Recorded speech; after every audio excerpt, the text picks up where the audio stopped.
¿Qué pasa, familia? ¿Cómo estamos? Bienvenidos un día más a Drafteados. Bienvenidos un día sin sentido más al canal, que sabéis que es vuestra casa NBA. Era un día perfecto para tener aquí un par de sillas de dimensionar, que ahora mismo no tenemos, porque estamos en Badajoz y bueno, lo que hemos hecho hoy no tiene ningún tipo de lógica ni... No nos acostumbremos ni demos por hecho estas cosas, Sergio Andrés, te lo pido por favor. Sí.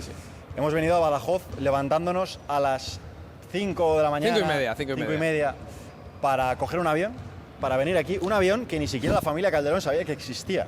Un avión que, todo hay que decirlo, es una avioneta. Es una avioneta con hélices. Es una avioneta. Pero bueno, te lleva a Badajoz en menos que lo que harías en coche, que tardas 4 horas de ida y otras 4 de vuelta. Sí, es un mal plan, Pero bueno, por Chris Bosh lo hubiéramos hecho 5 veces. Es que no habíamos dicho que era Chris Bosh todavía. La gente ha visto la miniatura. Ya lo sé, pero quería decirlo yo como, ¿sabes? Hay que dar las gracias, Sergio Andrés, a José Manuel Calderón. Sí, por favor. A la familia Calderón, en general. Ha venido el hijo de Chris Bosh al campus Calderón de aquí, de Badajoz, que lo llevan haciendo 800.000 años. Sí. Es tan bueno el campus que ha dicho Chris Bosh, voy a llevar a mi hijo. Claro.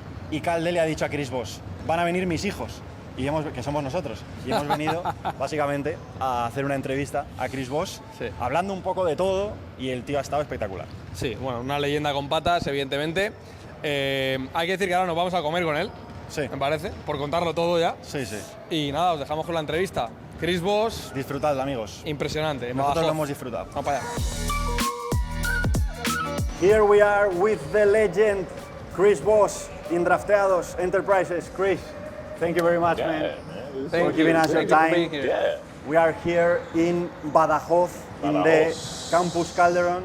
I have a very quick first question, Chris. Everybody is asking this. What is Chris Bosh doing in Badajoz? With my amigo. Your amigo. I brought my son. My son is here. This is my second time. My second time at the camp. The first one, what was the name of the other city? Cáceres. Okay. Was it Cáceres in 2009. Okay. And I came to the camp, he invited me, and now my son is 12, and I wanted him to come out, and I wanted to, kind of like a vacation a little bit. And I always love coming to Spain, so it was an easy decision. Nice. He liked it so much that he had to come back. He had to come back. I had to. Next question is, what are you doing right now, man? How is your life? I'm a full-time dad. Oh, that's awesome. Like him. I'm a full-time dad, but my daughter is 5 months old. Okay. So it's very. That's when it starts. So I've had 5 kids. Whoa. And every morning during school. Wake them up, get them to eat breakfast, get them dressed, brush their teeth. Kids don't like to brush their teeth, so you got to make them brush their teeth. All right. And then I drive them to school every morning. I'm getting tips right now, Yeah. For when it's time, Hey, this is a tip. Wake up! Just get to it. Don't try the gentle thing. It takes too long. Just wake them up, get them going. But yeah, that's every day, man. That's good, and picking them up and making sure they have everything they need for school. So between that and really just taking care of the house and being a husband, that's it, man. Awesome. That's a good time. Yeah, it's a good time. Yeah. You only have 1 kid. Yeah. And you have a lot of work. Yeah. I can't think about having 5 kids. Yeah, 5. It gets busy. Let's not go there. For now. Let's not go there for now. Yeah. We wanted to know what was the first thing that you thought when you saw that man over there coming into the building. Like, this man is Jose Calderon. His first day as a Toronto Raptor. What was the first thing that you thought about this man? Who is this guy?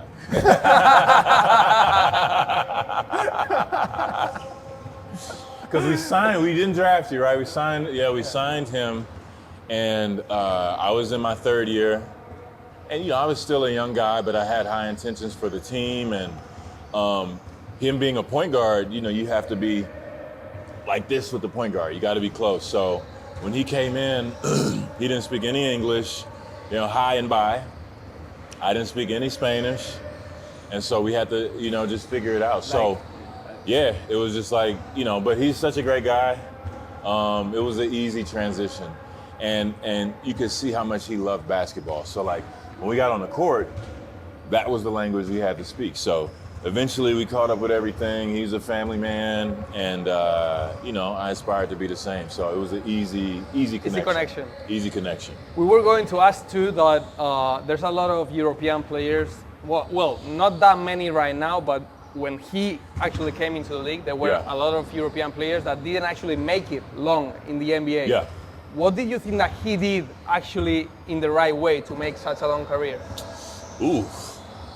I think accepting being a leader, and well, he had to learn English because our coaches were always telling him, Jose, run the play. And a lot of the times, it's difficult because it's a language barrier. But eventually he figured it out. We all figured it out together. And I think just his passion for the game, and one thing I can say about Jose, he improved every year, right? At first, they wouldn't let him shoot it. They get mad if he shot it. Yeah. And then, within a couple of years, he's doing this all the time. So it was good. And then for me, that's great because I hated getting double teamed. So if I pass it to him, he makes a three. That's great. Team goes up. Team goes up, man. Yeah. So just his leadership, him being a natural point guard, a team first guy, I think that's what kept him around so long. Right. Yeah. You were selected in one of the best drafts in NBA history, 2003. And we wanted to know if you knew before the draft that you were going to be selected by the Raptors, or you entered the night without knowing anything, and maybe you were going to Miami, or maybe you were going to Denver. Yeah. Did you know before? I was lucky. I knew it was either Toronto or Miami. I knew that. 4 or 5. 4 or 5. All right. So I was one of the players that was lucky to know, because we knew LeBron was going 1, we knew Darko was going 2, we knew Melo was going 3, and so at least to me, that's when the draft really started at number 4, and so I was like, playing it cool the whole time. You were number 1, right? Yeah, I was number 1. If you really think about it, I was like the first pick, But I had people telling me like, yeah, you're not going to Miami. So I had to, listen to people, and it's smart people. So they know a couple of things. At that point, you were not going to Miami then. Yeah, it's like, all right, cool, but it didn't take away from the nerves. I got so nervous after Carmelo was picked. Okay, and they said Toronto Raptors on the clock. I start sweating, just and shaking. It was crazy. But they called my name, so I think they made a good decision. Yeah, they did. Yeah. They sure did. Yeah, again, if you really think about it, the first pick, if you kind of just, think about it. Yeah. The other number 1, The other number 1. There you go, the other number 1. Yeah. Then after your Raptor career, you went to Miami, and obviously it's one of the greatest teams ever assembled. We wanted to know how it started. I mean, what's the first thing that you hear about going to Miami? Who calls you? How that starts? If you can tell us that. If you can tell us. It's what I can tell you. All right. It was first through my agent, and so as soon as free agency was starting to pick up, it didn't start till a certain date, like a Sunday or a Monday or whatever day that was, but weeks before. People start making calls, people start talking, and we knew the cap situation, the cap space for each team. Yeah. And I mean, every team that wanted to sign, at least me, they made it known. Okay. Whether it was through them or, somebody telling me. So, once free agency started, I got meetings and visits from a lot of teams, and that was very stressful. It was crazy. And Miami was one of them. You ended up Miami going was there. one of them. Pat Riley gave an amazing speech. He's the man. And as great of situations of every team, I think Houston, Brooklyn, Chicago, Miami. I think I'm missing one. New York Knicks, and I think I'm missing one more. But those were all of the. Did I say Chicago? Yeah. Chicago. Okay, yeah. So those were all the teams. Okay. in coming the mix. at me, and it was a lot. And you decided Miami for whatever reason, you know? For whatever reason, something told me that, you know, they could do something cool. And they were the only team that could sign all three of us, to be honest. Everybody says, like, oh, yeah, but, you know, you heard it from me. That was the only team, if you know, which they said it too. It was a known fact. So it was just hoping and wishing at that point after that.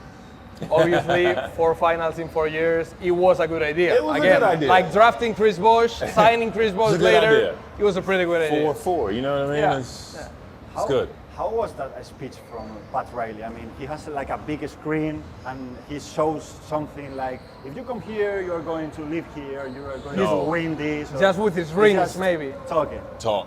You know, he dumped championship rings on the table. Okay. And he was like, this is what it's about. Okay. And you can tell he was excited. And you know, for me, getting older, you understand why he was so serious, because, you know, those moments don't happen. They only happen once in a lifetime. Yeah. You know, so everybody treated it like that way, but it's Pat Riley. You know, he's got the suit, he's got the slick back hair, he has an aura. Yeah, he does. You know, so he took off his suit jacket and rolled up his sleeves, dumped the rings on the table, and then he started talking. Wow. And you know, my dad was with me, and he's been a Pat Riley fan since the 80s, so he was just like, oh, this is amazing. I'm like, yo, chill out, we haven't signed. Pat Riley. That's Pat Riley, man. I said, okay, take it easy, you know, calm down. Let's listen. Yeah, let's listen to it. He still has to give us a pitch, you know, but it was a great time, and just getting to hear a legend like him recruiting you, that was an amazing experience. That's a big thing, for sure. Yeah, it was cool. What would you say was obviously it went great, obviously we all know that, but what would you say was the toughest thing for you to do about playing with D-Wade and LeBron? Less shots and more defense. That's the toughest thing for Chris Bosh. That was the toughest thing, man. They said, no. We don't want you to shoot as much. You need to play defense. And, you know, eventually I had to play the center position if we were going to be our best. And, you know, guarding really big guys, that was hard. So, you know, I had played the 5 before, but this time it was at an elite level. At a championship level. Yeah. And I mean, you know, let's be frank, man, those 2 guys are amazing. And so I really couldn't argue, you know, them, taking all shots. What can I do? So D-Wade is going to take a shot. He's going to take, okay. Oh, man, the game's on the line. D-Wade's going to take the shot. LeBron's going to take the shot. What about me? You know, not really. I had to learn how to play a role, especially after dreaming about, you know, being the focal point of a team and actually doing that for 7 years, but having to redefine my game to fit what that team needed. You know, that was hard. And pick and rolls. Oh my God. Pick and rolls, guarding the pick and roll, like 50 a game, and it was crazy. Wow. It was crazy, but a good time. It worked out. Yeah, it did. Yeah, it worked out. It sure did. We wanted to know that because we are seeing a lot of super teams in the NBA right now. I mean, what we saw in the Brooklyn Nets, Kevin Durant, James Harden. Yeah. And then in the Phoenix Suns with Bradley Beal, Kevin Durant. Yeah. Why do you think your big 3 did work? You know, what is the key for that big 3? Well, I mean, again, right, fitting the roles. So LeBron and Dwayne, those 2 guys know that they had to be 1 and 2, no matter what. They had to carry the load offensively and defensively to a certain point. Me, I was kind of like break the glass in case of emergency guy. And if I had a good game, that's great. Okay. And you know, really just the role players. I have to give credit to the coaching staff, Coach Spo, and everybody. You know, everybody knows about the Heat culture now. But back then, we you know, it was about playing defense. It was about sacrificing for the team. It was about putting the team before yourself, you know, and everybody bought into that. And, you know, you have to have a certain level of intensity, you know, and we had that in Miami every day, you know, and everybody challenged us to do that. So I think that is what we had that helped us be successful. And I mean, we had to check our egos at the door. That was the biggest thing. That's important. Yeah. We saw that this year with the Boston Celtics. Yeah, with a for lot sure. of players. For sure, and same thing, right? Tatum, Brown, who's MVP? It doesn't matter. And Tatum saying that and Brown saying that. Somebody has to win it, but you just have to play basketball. And if you're worrying about other things and not the game, that's not good. Yeah. How was that transition from the first to the second year? Because you go there, it's all great. There's the speech, saying that we're not gonna win 1, not gonna win 2, not gonna win 3, not gonna win 4. I don't know how long. We were having a good time. Yeah. You should have heard the crowd. They loved it. They were like, yeah! We were like, yeah! You were like rock star. Like, yeah, it was the same thing. And then you look back like, yeah, okay, I see why everybody was mad. Yeah. So you didn't win the first one. Yeah. At that time, LeBron had lost 2 NBA Finals. Yeah. You lost your first. D-Wade had won before, but then lost that one. How did the 3 of you get together and focus on the next one? How was that transition from the first to the second year? It was hard. It was hard? It was really, really hard and embarrassing and painful. When you think about it, right? If you go to the championship, you don't think about losing. You win, right? You don't think about we might lose. But we did. We could tell that we were focused on the wrong things. The pressure got to us a little bit. And you have to give Dallas credit. They beat us. They were a great team. They had been there before. And so they had that patience. I mean, J. Kidd, he had been to 2 finals. Yeah. Dirk had been to a finals. Same thing with Jason Terry. So you have to have that experience to kind of know what you're getting into. Not that you can't win without it, but it helps. And they just stayed calm. They stayed even, and they beat us. And how was that summer? You lose. Sucked. Then you go into the summer. I got married that summer. All right. So okay. up until that time, it was tough. But I think my wedding in Miami. I think it was in July. No, it was in July. That was the first time everybody had gotten back together, and we were dancing and smiling. Having a good time. So that kind of got us back together because we all kind of went in our dark, deep holes, and then we came back, and it was good to see each other smiling. So, we had to go through that. Then we had the lockout.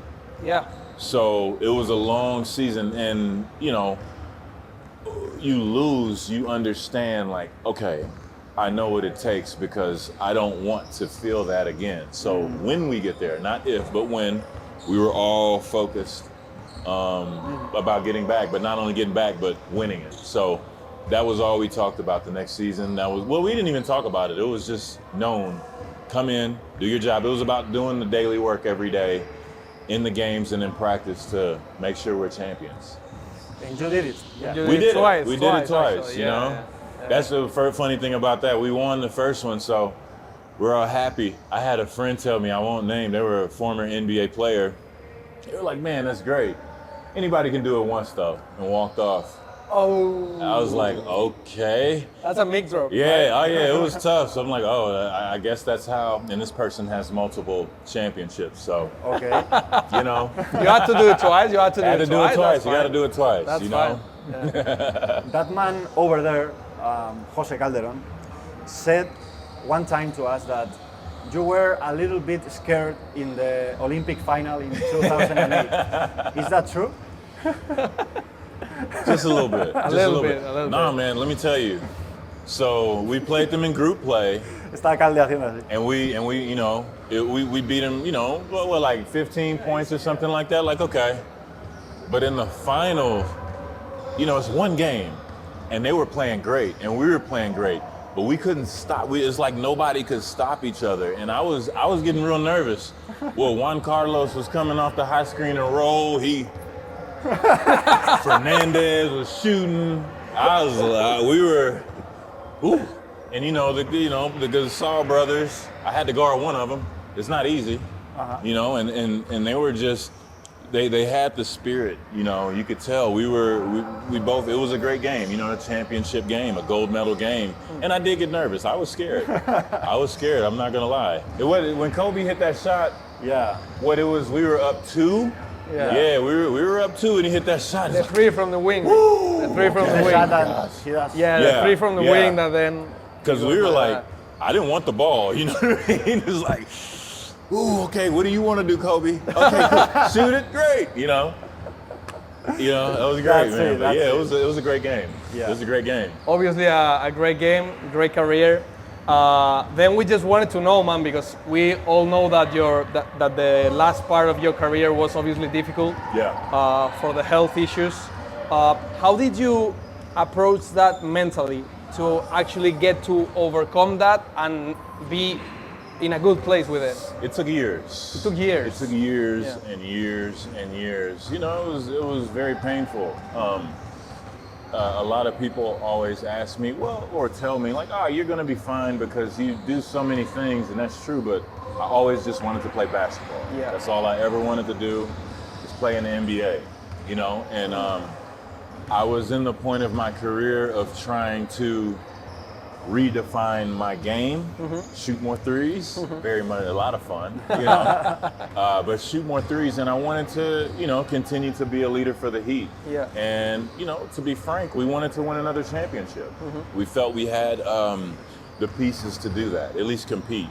And I wanted to play in more games, and, you know, without Bron, it was a different time, but we were at a point where I wanted to prove my worth as a player and say, hey, you know, he's a great player. He left and he's on a great team, but we're great too. I'm great too, and I want to prove that. So I didn't get a chance to do that, but, you know, it showed me that's how life is sometimes. You know, things happen out of your control, and you have to be okay with that eventually. My family, they helped me get through that.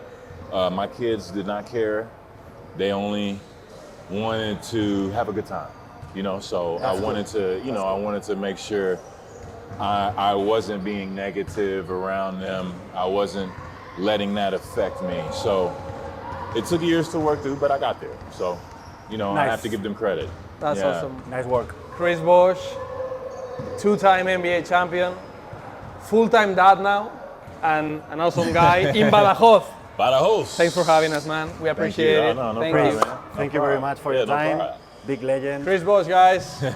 See you tomorrow. Bye.